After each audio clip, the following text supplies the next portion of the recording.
Bonjour à tous, j'espère que vous allez bien. On se retrouve aujourd'hui pour une nouvelle vidéo. Dans cette vidéo, j'aimerais aborder un sujet que j'ai survolé il y a quelques vidéos dans un de mes vlogs d'écriture. J'avais promis que j'y reviendrais, donc me voilà. Donc dans ce vlog d'écriture, je vous ai parlé d'un problème que je rencontrais dans la rédaction du tome 4 de ma série de fantasy La Semeuse de Vent. Si vous avez manqué ce vlog et ne savez pas trop de quoi je parle, je mettrai un lien vers le vlog dans la description et aussi dans le petit i en haut de la vidéo pour que vous puissiez aller la voir. Mais en gros, dans cette vidéo, j'expliquais que j'avais du mal à trouver la voie narrative des personnages de mon histoire. Le tome 4 de La Semeuse de Vent, contrairement aux 3 tomes précédents, est raconté du point de vue de plusieurs personnages. Comme il y a plusieurs points de vue, j'essayais de créer une différence de voix entre chacun. Mais j'avais de la difficulté à trouver la voix de certains personnages. J'ai finalement réussi à trouver une solution dans le vlog, donc le problème est maintenant réglé. Du coup, dans la vidéo d'aujourd'hui, j'aimerais revenir sur la question des voix narratives, rentrer un petit peu plus dans les détails et aussi vous donner quelques astuces que vous pouvez utiliser pour renforcer la voix narrative de vos personnages dans une histoire. En particulier si vous écrivez à la 3e personne interne, qui est mon point de vue de prédilection. D'ailleurs à ce sujet, j'ai fait 2 vidéos sur les focalisations et sur les points de vue narratifs. Donc je mettrai les liens vers ces vidéos aussi dans la description si vous ne les avez pas vues et si vous savez pas trop de quoi je parle quand je parle de focalisation, de point de vue narratif, etc.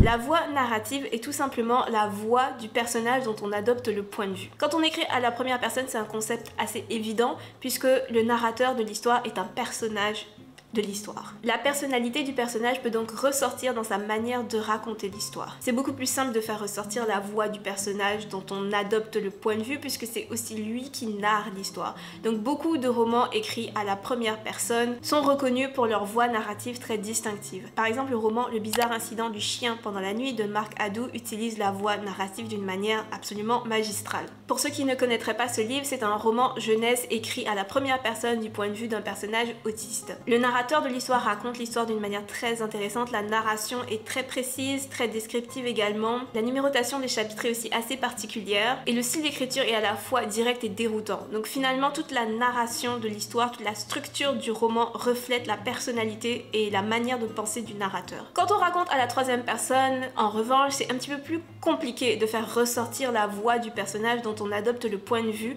dans la narration. À la 3e personne interne, le narrateur est à l'intérieur de l'histoire puisque son point de vue est le même que celui d'un personnage de l'histoire. Néanmoins, comme c'est une 3e personne, on aura quand même l'impression qu'il se trouve un petit peu à l'extérieur de l'histoire. Donc le narrateur est à la fois dans la tête du personnage et à l'extérieur du personnage. C'est une position assez particulière. Du coup, ça peut être difficile de faire ressortir la voix du personnage dans la narration. Mais ce n'est pas impossible. Je dirais quand même ici que selon moi, c'est pas hyper important d'avoir une voix narrative forte et distinctive lorsqu'on écrit à la 3e personne.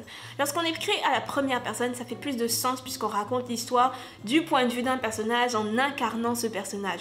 Donc c'est plus logique que le texte reflète la personnalité de la personne qui raconte. Mais à la 3e personne, comme on est dans la tête du personnage et en même temps à l'extérieur du personnage, avoir une narration neutre ne pose pas vraiment problème. Là où ça peut être intéressant d'avoir des voix narratives distinctives à la 3e personne, c'est si on a plusieurs points de vue. Si on décide qu'on veut raconter l'histoire du point de vue de 4 ou de 5 personnages différents, on aura peut-être envie d'avoir une distinction claire entre les différentes voix de ces différents personnages. Voici donc 4 astuces que j'ai développées au fil des ans pour renforcer et mettre en valeur la voix narrative de ces personnages.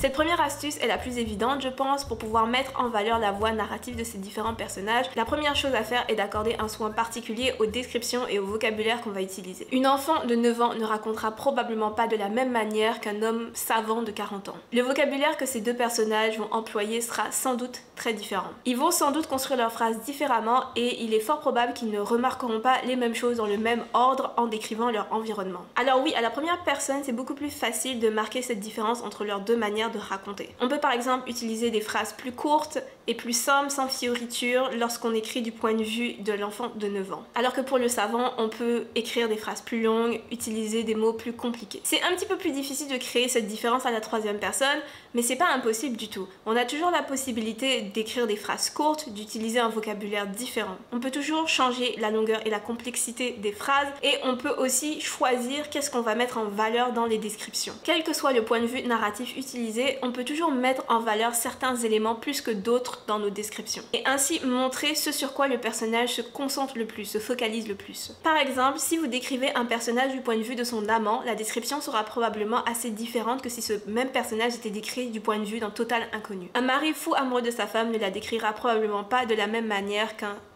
employé de gare, disons, qui vient poinçonner son ticket dans une rame. Un employé qu'elle ne connaît ni d'Ève ni d'Adam. Le mari décrira probablement sa femme avec beaucoup plus de familiarité en s'attardant sur certains détails que des inconnus ne remarqueraient pas. L'employé de la gare, même s'il la trouve jolie, probablement que sa description va être beaucoup plus brève et objective. C'est une différence de perception que l'on peut marquer, que l'on écrive à la troisième personne ou à la première personne.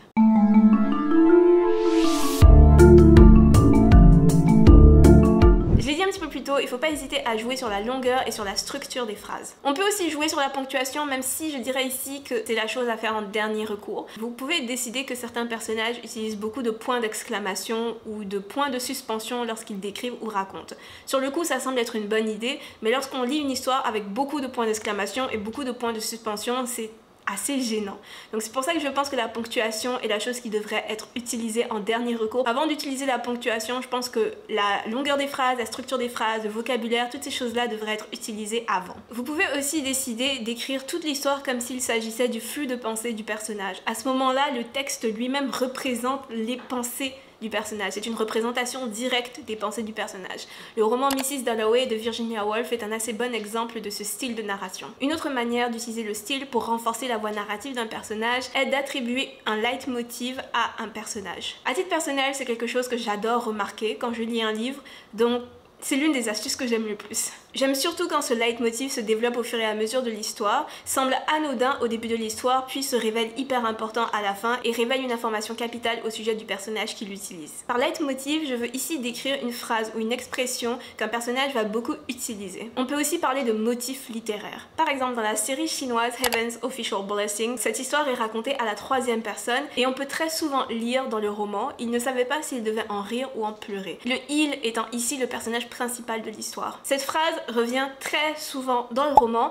Au début, on peut penser que c'est une erreur stylistique, que c'est juste une répétition dont l'autrice n'est pas consciente. Mais au fur et à mesure que l'histoire avance, on se rend compte que cette phrase est en fait hyper importante et qu'elle décrit le personnage principal, elle décrit des aspects importants de l'histoire et de la personnalité du personnage principal. Un leitmotiv peut donc être attribué à un personnage pour illustrer son arc narratif ou juste pour renforcer sa voix narrative. Sinon, vous pourriez aussi avoir des personnages qui utilisent plus certaines figures de style que d'autres. Donc par exemple, un personnage très versé dans le sarcasme ou un autre personnage qui aime beaucoup employer les métaphores et des comparaisons. Jouer avec le style d'écriture d'une histoire, adapter son écriture en fonction du personnage dont on adopte le point de vue, tout ça c'est des bonnes manières de renforcer la voix narrative d'un personnage.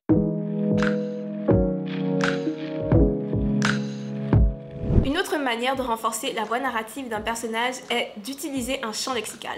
J'en ai parlé assez rapidement dans mon vlog parce que c'est une astuce que j'aime aussi beaucoup. Cette astuce permet de créer une ambiance autour d'un personnage et facilite aussi finalement le choix du vocabulaire qu'on va associer à ce personnage. Les champs lexicaux sont aussi intéressants parce que c'est pas forcément quelque chose que le lecteur va remarquer. Des fois c'est tellement subtil que les lecteurs vont remarquer qu'il y a une différence entre les différentes voix des personnages mais ils vont pas exactement savoir pourquoi. Je peux décider par exemple que le champ lexical d'un de mes personnages va être l'été. À ce moment-là, je peux faire une liste de mots en lien avec ce champ lexical, même créer un mood board et ensuite dans toutes les descriptions que je vais écrire du point de vue de ce personnage, je vais essayer de mettre en valeur les éléments en lien avec ce champ lexical. C'est un peu comme donner un thème musical à un personnage. Vous savez, dans les films et les séries, certains personnages ont parfois des thèmes musicaux, donc on entend une musique particulière quand le personnage s'approche, quand il est dans le coin. Et bien en littérature, il n'y a pas vraiment de musique, mais on peut utiliser les mots, la structure des phrases pour créer un rythme, pour créer une mélodie.